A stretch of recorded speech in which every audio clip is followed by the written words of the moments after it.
ओडिया साहित्य साधकों को प्रेरणा तथा सम्मानित करने को महत्वपूर्ण पदक्षेप एणिकी साहित्य साधकों को पुरस्कार स्वरूप 1 लाख टंका प्रदान कर अभिनव पदक्षेप नहीं सुप्रीमकोर्टर अवसरप्राप्त मुख्य विचारपति जस्टिस दीपक मिश्र और तांका परिवार। साहित्य क्षेत्र में उल्लेखनीय अवदान तथा साहित्य साधकों को सम्मानित करने लगी उत्कल साहित्य समाज पक्षर जस्टिस दीपक मिश्र साहित्य सम्मान प्रदान कर पुरस्कार राशि स्वरूप 1 लाख टंकार अर्थराशि जस्टिस दीपक मिश्र परिवार तरफ प्रदान कर आगामी 3 वर्ष पर्यंत पुरस्कार राशि बाबद 3 लाख और 3 वर्ष साहित्य सम्मान सभार आयोजन पर 1,20,000 टंकार चेक जस्टिस दीपक मिश्र परिवार तरफ उत्कल साहित्य समाज को प्रदान कर प्रतिवर्ष मार्च मासରେ आयोजित होगा कार्यक्रम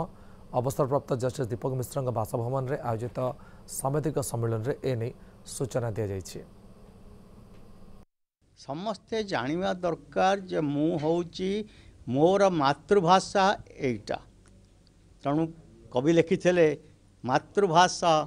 मातृभूमि उभय जननी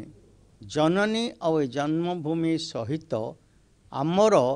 ए माटीर साहित्य भी जड़ित जो साहित्य यदि न रहिब साहित्यर उन्नति हेबनी एवं साहित्यर साधक बा साधिका यदि प्रेरणा न पाइबे ताहाले आमे जतिक आग को उठा कथा से उठी पारिबा नाही। सबुबले कौनसी सम्मान निश्चित रूपे स्रष्टा को प्रोत्साहित करिथाए एवं ताकू अनुप्रेरणा दे थाए आगु को बढ़ियापाई एवं अधिकरू अधिक साहित्य सृष्टि करियापाई सेथिपाई ये जो पुरस्कार प्रणान कराई निश्चित रूपे ओडिया साहित्य विकास क्षेत्र में गोटे निर्णायक भूमिका नब जेहेतु यह उत्कल साहित्य समाज पक्षर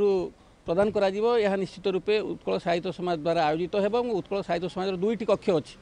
गोटे हूँ तार स्मारकी भवन श्रीरामचंद्र भवन अच्छी और शताब्दी भवन अच्छी से आम कार्यक्रम आयोजन करूँ।